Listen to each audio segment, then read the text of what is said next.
అమ్మ పాఠాలకు స్వాగతం. ఈరోజు మనం ఆంధ్రప్రదేశ్ 10వ తరగతి తెలుగు వాచకంలోని 5వ పాఠం జలియన్వాలా బాగ్ అనే పాఠంలో 7వ పద్యం నుంచి ఈ 3వ వీడియోలో మనం తెలుసుకుందాం. మొదటి వీడియోలో ఆలోచించండి, చెప్పండి, కవి పరిచయం, తర్వాత నేపథ్యం, ఉద్దేశం, 2 పద్యాల వరకు మొదటి వీడియోలో తెలుసుకున్నారు. 3వ పద్యం నుంచి 6వ పద్యం వరకు 2వ వీడియోలో తెలుసుకున్నారు. ఇప్పుడు 7వ పద్యం నుంచి ఈ 3వ వీడియోలో తెలుసుకుందాం. ఈ అంటే శీర్ష పద్యము అని అర్థం. ఒకచోట నీహార నికరంపురాలపై పవళించు రణము రేబవలు సలిపి ఉన్న చోతిని ఉన్న యుదకముల్ త్రావి జీవించు పోరును వినిర్జించుచుండు అసవపాన దుర్వ్యసన సంసక్తుడై గతిమాలి వైరి వంకలకు జనడు అగ్నిగోళములకు నాహుతియగుగాని వెన్నిచ్చి పారడే వేళగాని అట్టి శౌర్యంబు వెచ్చించి ఆవహమున విజయమార్జించి వచ్చిన వీరవరులు భారతీయులు వట్టి సేవకులటంచు చెప్పనోరాడెనే విదేశీయులారా. మరొకసారి వినండి. ఒకచోట నీహార నికరంపురాలపై పవళించు రణము రేపవలు సలిపి ఉన్న చోతిని ఉన్న ఉదకముల్ త్రావి జీవించు బోరును వినిర్జించుచుండు అసవపాన దుర్వ్యసన సంసక్తుడై గతిమాలి వైరి వంకలకు జనడు అగ్నిగోళములకు ఆహుతియగుగాని వెన్నిచ్చి పారడే వేళగాని అట్టి శౌర్యంబు వెచ్చించి ఆవహమున విజయమార్జించి వచ్చిన వీరవరులు భారతీయులు వట్టి సేవకులటంచు చెప్పనోరాడనే విదేశీయులారా. విదేశీయులారా అంటే ఓ శ్వేత జాతీయులారా, ఓ ఆంగ్లేయులారా. రణమున్ రేపవలు సల్పి, ఈ యుద్ధాన్ని రాత్రి పగలు అనకుండా యుద్ధం చేస్తూ ఒకచోట ఒక్కొక్కసారి హార నికరంపురాలపై దట్టమైనటువంటి నికరంపురాలపై అంటే మంచు తిన్నెల మీద పవళించు పడుకుంటున్నారు, ఆ మంచురాళ్ళ మీద పడుకుంటున్నారు. ఉన్నచో తిని ఉంటే తింటున్నారు, ఆహారం ఉంటే తింటున్నారు. ఉన్న ఉదకములు ద్రావి నీళ్లు తాగుతున్నారు, ఉంటే తింటున్నారు, లేకపోతే ఉదకములు త్రావి నీరు తాగుతున్నారు. ఆ రకంగా జీవిస్తూ పోరును వినిర్జించుచుండు, పోరున్ యుద్ధంలో వినిర్జించుచుండు విజేతగా నిలుస్తున్నారు అంటే జయాన్ని పొందుతున్నారు.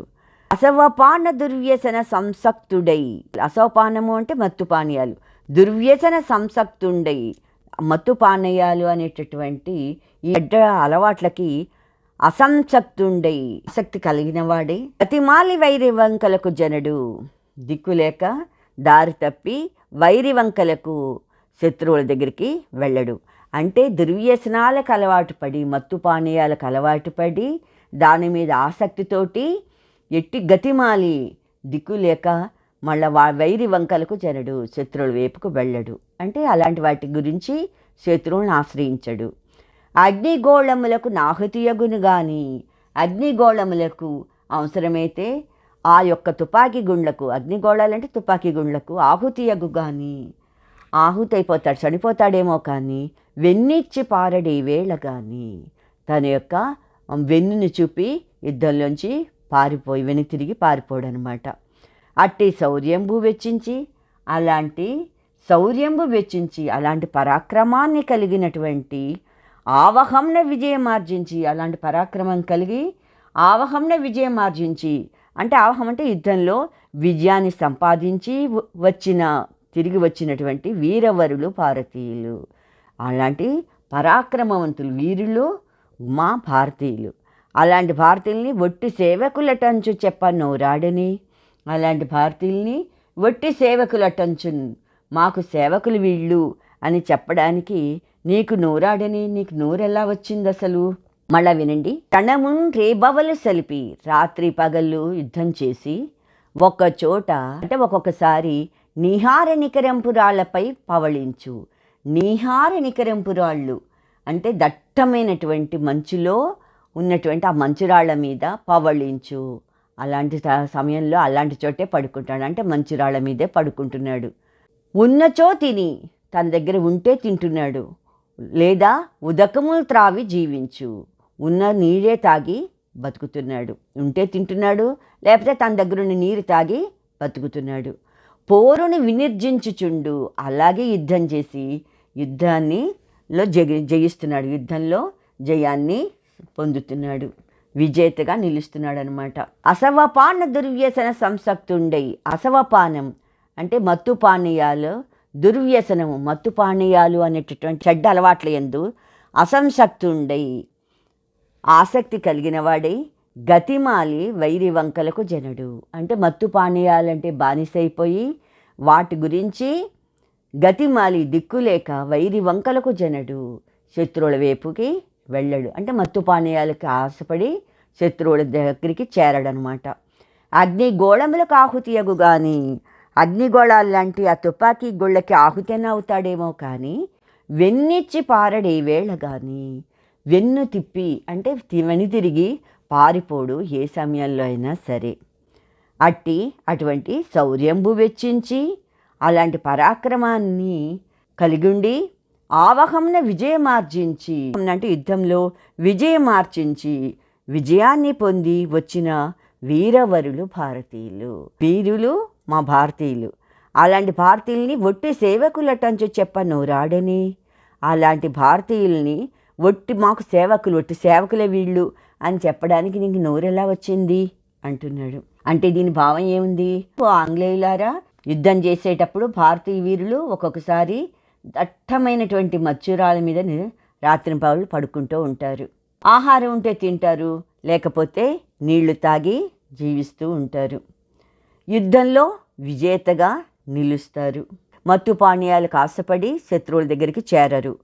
అగ్నిగోళాలు లాంటి ఆ తుపాకీ గుళ్ళకి ఆహుతైనా అవుతారేమో కానీ, చనిపోవడానికైనా సిద్ధపడతారేమో కానీ వెనుతిరిగి పారిపోవడానికి మాత్రం సిద్ధపడరు. అటువంటి పరాక్రమం కలిగినటువంటి వారు భారతీయులు. అలాంటి పరాక్రమంతో యుద్ధంలో విజయాన్ని సాధించి వచ్చినటువంటి వీరులు మా భారతీయులు. అలాంటి భారతీయుల్ని సేవకులు మాత్రమే అని చెప్పడానికి నీకు నోరు ఎలా వచ్చింది అని చెప్పి అంటాడు. తర్వాత 8వ పద్యం చూడండి. ఊ అన్నాడు. ఊ అంటే ఉత్పలమాల్లో ఉంది పద్యం. ఈయక మూరకే విడువది విపరీతము దారుణంబు, ఏదో ఒకనాడు చండి ఇలుదూరి మహాప్రళయంబులీల రాజేయును, భారతీయునెడ చేసిన పాప ఫలంబు మీకు, కాజేయు ధనంబు వడ్డీ గ్రసించిన రీతి గ్రహింపుడెంతయున్. ఇంకోసారి వినండి మళ్ళీ ఈ పద్యాన్ని. ఈ యకమూరికే విడువది విపరీతము దారుణంబు, ఏదో ఒకనాడు చెండి అయి ఇలుదూరి మహాప్రళయంబులీల రాజేయును, భారతీయునెడ చేసిన పాప ఫలంబు మీకు, కాజేయు ధనంబు వడ్డీ గ్రసించిన రీతి గ్రహింపుడెంతయున్. ఈ అఘము, అఘము అంటే పాపం. ఈ అఘము ఇప్పుడు మీరు చేశారే జలియన్వాలా బాగ్లో అందరినీ చంపడం అనే ఈ పాపం ఉందే, ఊరికే విడివదు. ఇది ఉత్తిని వదిలిపెట్టుతుంది అనుకుంటున్నారా? ఇది ఊరికే పోదు. విపరీతము దారుణంబు, ఇంతమంది భారతీయుల్ని పొట్టన పెట్టుకున్నారే మీరు, అది చాలా దారుణమైనటువంటి విషయం, దుర్మార్గమైనటువంటి పనిది.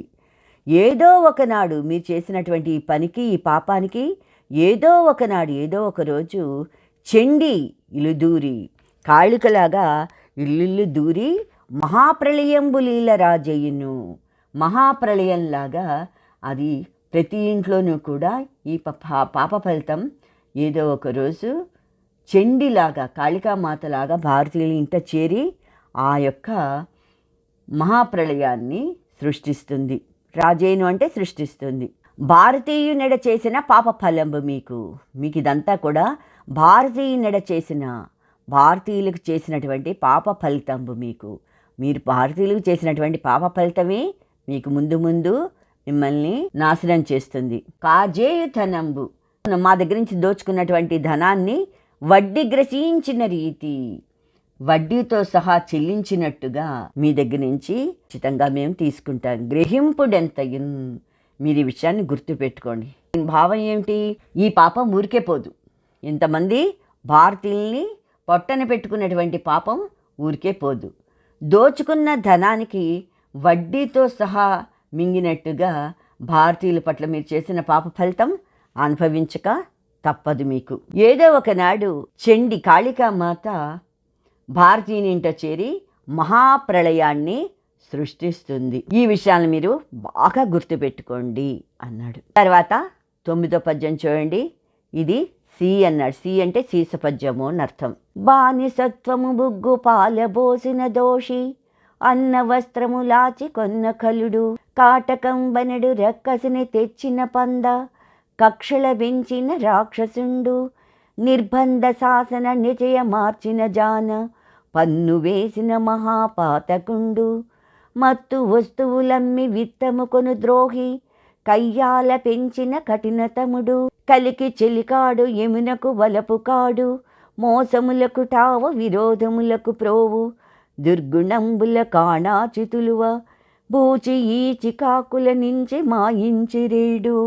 బానిసత్వము ముగ్గు పాలబోసిన దోషి, అన్నవస్త్రము లాచికొన్న కలుడు, కాటకంబనెడు రక్కసిని తెచ్చిన పంద, కక్షల బెంచిన రాక్షసుండు, నిర్బంధ శాసన నిచయ మార్చిన జాన, పన్ను వేసిన మహాపాతకుండు, మత్తు వస్తువులమ్మి విత్తము కొను ద్రోహి, కయ్యాల బెంచిన కఠినతముడు, కలికి చెలికాడు యమునకు వలపు కాడు, మోసములకు ఠావు విరోధములకు ప్రోవు, దుర్గణంబులకు కాణాచితులువ, బూచి ఈ చికాకుల నుంచి మాయించిరేడు.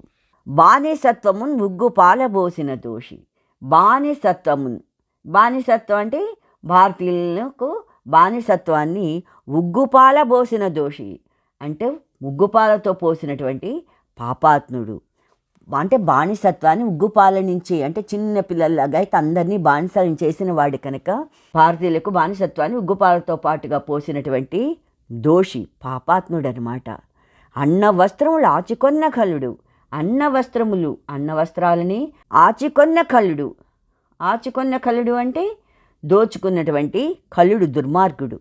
కాటకంబు అనెడు అంటే కరువు అనేటటువంటి రక్కసిని తెచ్చి రాక్షసుని తీసుకొచ్చాడు. వాడు కరువు ప్రాంతం నుంచి వచ్చాడు మన దేశానికి. వచ్చినటువంటి వాడు పంద పిరికివాడు. కరువు అనే రాక్షసుని ఆ కరువుతోటి పారిపోయి మన దేశానికి వచ్చాడు పిరికి బందవాడు. కక్షల పెంచిన రాక్షసుండు. వచ్చినవాడు ఊరుకున్నాడా? కక్షల పెంచిన రాక్షసుండు. మనలో మనకి కక్షల్ని పెంచి పోషించాడు. అలాంటి రాక్షసుడు తెల్లవాడు.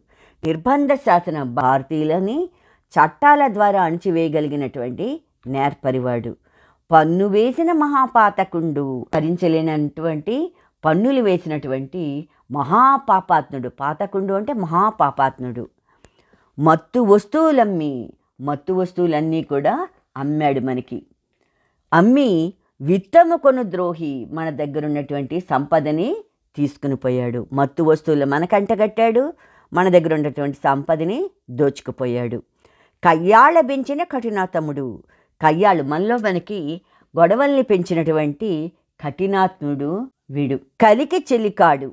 చెడుని ప్రేరేపించే వాళ్ళకి వీడు నేస్తం అన్నమాట. వీడు స్నేహితుడు. యమునకు వలపు కాడు. ప్రాణాలను హరించి యమధర్మరాజుకి ఇష్టమైన వాడు. అందుకే ప్రాణాలు తీస్తాడు వీడు కూడా. మోసములకు టావు. మోసాలకు నిలయమే వీడు. విరోధములకు ప్రోవు. విరోధాలన్నింటికీ కూడా వీడు నిలయం. దుర్గుణంబులకు కాణాచితులువ. మరి చెడ్డ దుర్గుణాలన్నింటికీ కూడా కాణాచి అంటే మూలమైన వాడు. తులువ అలాంటి కుటిలమైన బుద్ధి కలిగిన వాడు. బూచి భారతీయులకు భూతం వంటివాడు. ఈ చికాకుల నుంచి మాయించేరేడు. ఈ చికాకుల నుంచి అంటే ఇలాంటి కలతలన్నింటినీ కలిగించేటటువంటి మా ఇంచిరేడు. మా భారతీయుల్ని మోసం చేసేటటువంటి వాడు రేడు. అప్పుడు ప్రజలకి రాజులుగా ఉన్నారు కనుక, అధికారులుగా ఉన్నారు కనుక అలాంటి రేడెవరు? ఆంగ్లేయుడు. దీని భావం ఏమిటి? భారతీయులకు బానిసత్వాన్ని ఉగ్గుపాలతో పోసినటువంటి మహాపాపాత్ముడు ఆంగ్లేయుడు. అలాగే అన్న వస్త్రాలని దోచుకున్నటువంటి దుర్మార్గుడు. కరువు అనే రాక్షసుని తెచ్చినటువంటి పిరికివాడు. భారతీయుల మధ్య కక్షలు పెంచినటువంటి రాక్షసుడు. బలవంతంగా శాసనాలను తీసుకొచ్చి భారతీయుల్ని అణిచివేయడానికి సిద్ధపడినటువంటి నేర్పరి. భరించలేనటువంటి పన్నులు వేసినటువంటి మహాపాపాత్ముడు. మత్తు వస్తువులను అమ్మేసి మన దగ్గర ఉన్నటువంటి సంపదని తీసుకుని పోయినటువంటి ద్రోహి. మన మధ్యలో గొడవల్ని పెంచినటువంటి కఠినాత్ముడు. చెడుకి స్నేహితుడు. ప్రాణాలు తీసే యముడికి ఇష్టమైనవాడు. మోసాలకి నిలయమైనవాడు. విరోధాలకి నిలయమైనవాడు. దుర్గుణాలకన్నింటికీ కూడా మూలమైనవాడు. అంటే కృత్రిమైనటువంటి బుద్ధి కలిగినవాడు. భారతీయులకు భూతం లాంటివాడు. ఇలాంటి కలతలను కలిగించేటటువంటి మా యొక్క భారతీయుల్ని మోసం చేసేవాడు ఆంగ్లేయుడు అంటాడు దీంట్లో.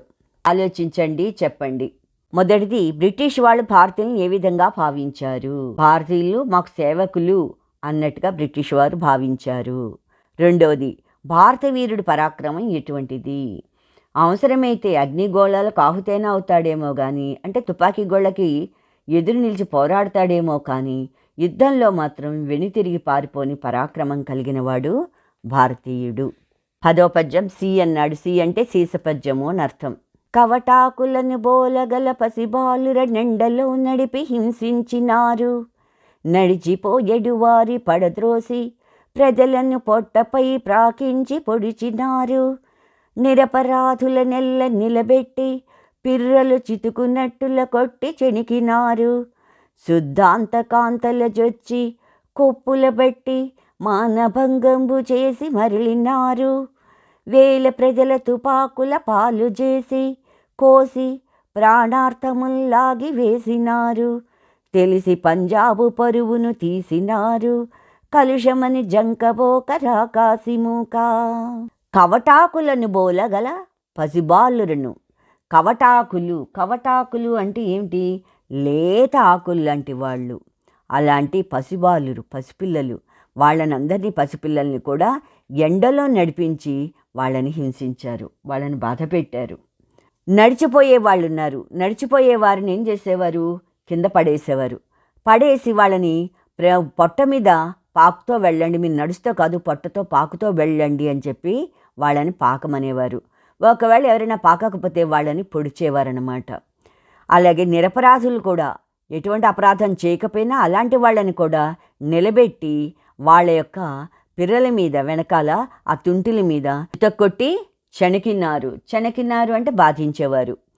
శుద్ధాంత కాంతల జొచ్చి, శుద్ధాంత కాంతలను అంటే స్త్రీలు ఏకాంతంగా ఉంటే వచ్చి అలాంటి అంతఃపురంలోకి వచ్చేసి కొప్పుల బట్టి వాళ్ళ యొక్క సిగను బట్టి జుట్టును పట్టుకుని మానభంగంబు చేసి వాళ్ళని అత్యాచారం చేసి మరలినారు. వెళ్ళిపోయేవాళ్ళు దుర్మార్గులు.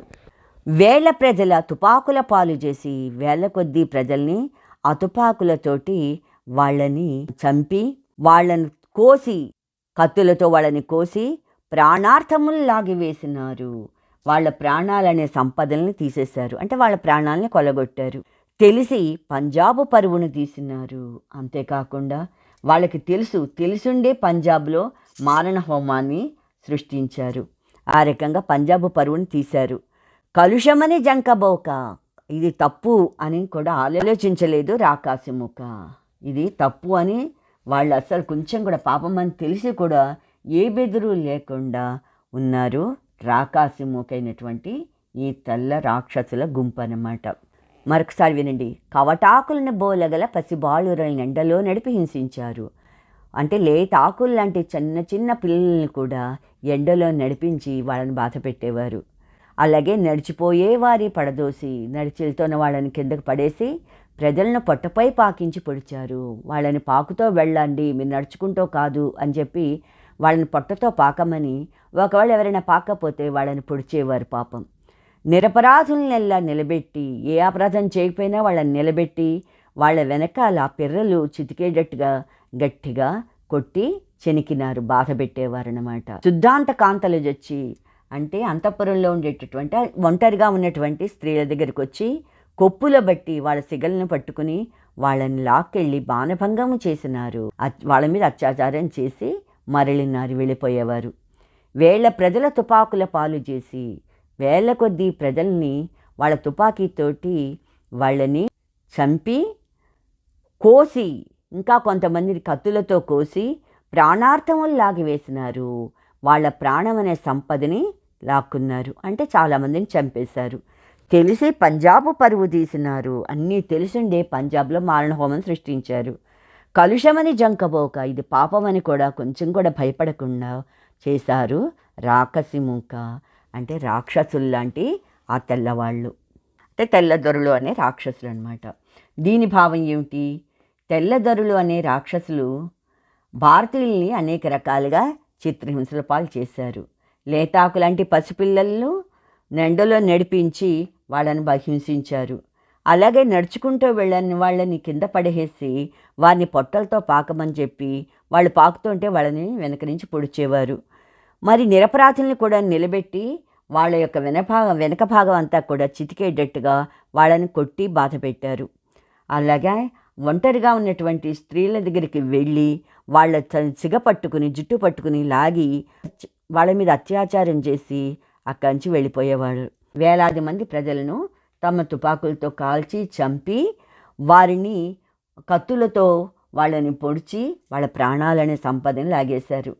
ఇంకా పాపమన్న భయం అని కూడా లేదు వాళ్ళకి. పంజాబ్ రాష్ట్రంలో ఈ జలియన్వాలా బాగ్ ద్వారా పంజాబ్లో పరువు తీశారు. ఇదంతా కూడా పాపమని జంకకుండా భయపడకుండా ఇలాంటి పనులన్నీ కూడా చేశారు. ఎవరంటే తెల్లదొరలని రాక్షస గుంపు. 11వ పద్యం. జలియన్ బాగుల్లో జనుల చంపిన రక్తము వర్షపాతము వలె ప్రవహించే మొండెముల ప్రాణములుండిన వారి ఆర్తి సంకళిత రవంబు గర్జనము కైవడి రోస దిగంత భూములను ప్రళయము వచ్చెనో అనుచు పౌరులు పారిరి ప్రాణభీతులై. మరొకసారి చెమ్మన్నాడు అంటే చెంపకమాల్లో ఉంది పద్యం. జలియన్ బాగులో జనుల చంపిన రక్తము వర్షపాతం వలె ప్రవహించే మొండెముల ప్రాణములుండిన వారి ఆర్తి సంకళిత రవంబు గర్జనమున కైవడి మ్రోస దిగంత భూములను ప్రళయము వచ్చెనో అనుచు పౌరులు పారిరి ప్రాణభీతులై. జలియన్ బాగులో అంటే జలియన్వాలా బాగులో జనులను చంపిన రక్తము. ఈ డయ్యరు అక్కడున్నటువంటి ఆ సైనికుల్ని పంపించి జలియన్వాలా బాగులో అక్కడ ఉన్నటువంటి ప్రజలు భారతీయులందరినీ కూడా చంపించాడు.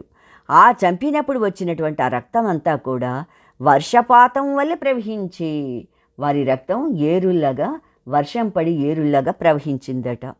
మొండెముల ప్రాణములుండిన వారి అంటే తలలు తెగిన శరీరాలతోటి ప్రాణాలు నిలిచిన పోరాడుతున్నటువంటి వారి యొక్క ఆర్తి సంకలిత రవంబు, వాళ్ళు చేసేటటువంటి ఆర్తనాదాల యొక్క శబ్దము గర్జనము కైవడి మోస దిగంత భూములన్. అది దిక్కులంతా ఆ గర్జనంతా వాళ్ళ అరిచేటటువంటి అరుపులన్నీ కూడా దిగంత భూములన్ కైవడి మోసే అంటే దిక్కులంతా కూడా ప్రతిధ్వనించాయట. ప్రళయము వచ్చెనో అనుచు, ప్రళయం ఏమైనా ఏర్పడిందేమో అనుకుంటూ పౌరులు పారిరి ప్రాణభీతులై, అక్కడున్నటువంటి ప్రజలందరూ కూడా ప్రాణం మీద భీతితోటి భయంతో పారిపోయారట. మరొకసారి వినండి. జలియన్వాలా బాగులో జనులను చంపించాడు డయ్యరు తన సైనికుల్ని పంపించి. చాలామంది జనులు చనిపోవడంతో వాళ్ళు చచ్చిపోగతే వచ్చే రక్తము వర్షం పడి అది ఏరులా ప్రవహించింది. తల తెగి పడినటువంటి మొండాలు వాళ్ళ యొక్క ఆర్తనాదం, ప్రాణములుండి యుద్ధం చేసేటటువంటి వాళ్ళ యొక్క ఆర్తనాదం, ఆ అరుస్తున్నటువంటి ఆ ఏడుపులు అవన్నీ కూడా సంకళిత రవంబు, వాళ్ళు ఏడ్చేటటువంటి అరుపులు ఏడుపులు అన్నీ కూడా గర్జనము కైవడి మోస దిగంత భూములన్, అవన్నీ కూడా దిక్కులంతా కూడా వ్యాపిస్తోంది. అంటే అంత గట్టిగా వాళ్ళ అరుపులన్నీ కూడా అన్ని దిక్కులా వ్యాపిస్తోంది. ప్రళయము వచ్చెనో అనుచు, ప్రళయం ఏమైనా వచ్చేసిందేమో అనే భయంతో పౌరులందరూ కూడా ప్రాణభీతులై పారిరి. ఇంకా మిగిలిన వాళ్ళు ఎవరైనా బయట ఉంటే వాళ్ళందరూ ప్రాణభయంతో అక్కడి నుంచి పారిపోయారట. ఇక్కడ ఆలోచించండి చెప్పండి అన్నాడు. ఆలోచించండి చెప్పండి అంటూ ఇక్కడొక ప్రశ్న ఇచ్చాడు చూడండి. తెల్లదొరలు భారతీయుల్ని ఏ విధంగా చిత్రహింసలకు గురి చేశారు? తెల్లదొరలు అనే రాక్షస గుంపు భారతీయుల్ని ఒక రకంగా కాదు అనేక రకాలుగా హింసలకు గురి చేశారు. చిన్నపిల్లలు, లేత ఆకుల్లాంటి చిన్నపిల్లల్ని ఎండలో నడిపించి హింసించారు. ఇంకా నడుస్తున్నటువంటి ప్రజల్ని కింద పడేసి రోడ్ల మీద పాకుతూ వెళ్ళాలి అని చెప్పి వాళ్ళని ఆదేశించారు. అలా పొట్టతో పాకుతో పెడుతున్న వాళ్ళని వెనక నుంచి పదునైనటువంటి ఆయుధాలతోటి పొడుస్తూ ఆనందించారు. ఇంకా ఏ విధమైన తప్పులు చేయని వాళ్ళని కూడా నిలబెట్టి వారి వెనుక భాగాల్ని చితక పొడుస్తూ అత్యంత ఇదిగా లాఠీలతో కొట్టి వాళ్ళని బాధించారు. ఇంకా ఇళ్లల్లో చొరబడి కుటుంబ స్త్రీలను జుట్టు పట్టుకుని ఈడ్చుకుని వెళ్ళి వాళ్లతోటి అసభ్యంగా ప్రవర్తించి అత్యాచారం చేశారు. వేలాది మందిని తమ తుపాకీ గుండ్లకి బలిచ్చారు. అంతేకాకుండా వాళ్ళ దగ్గర నుంచి సంపదనంతా, ప్రాణాలు అనే సంపదని దోచుకున్నారు. అంటే ఎంతోమందిని చంపేసి వాళ్ళ ప్రాణాలను హరించారు. ఇలాగా మన సమాజంలో చెప్పుకోలేని విధంగా తెల్లదొరలు భారతీయులను అనేక రకాలుగా హింసలకు గురి చేశారనమాట. రెండవది కాల్పుల సమయంలో జలియన్వాలా బాగ్లో పరిస్థితి ఏంటి? ఈ కాల్పుల సమయంలో జలియన్వాలా బాగ్లో వేలాది మంది ప్రజలు పాపం శాంతియుతంగా సమావేశం నిర్వహించుకుంటున్నారు. వీరంతా చాలా సాధు స్వభావులైనటువంటి శాంతి కామకులు. డయ్యర్ అనే బ్రిటిష్ అధికారి ఏం చేశాడు? విచక్షణారతంగా తమ సైనికుల్ని పంపించి అక్కడ కాల్పులు జరిపించాడు. ఆ కాల్పుల్లో ఎంతోమంది భారతీయులు ప్రాణాలు కోల్పోయారు.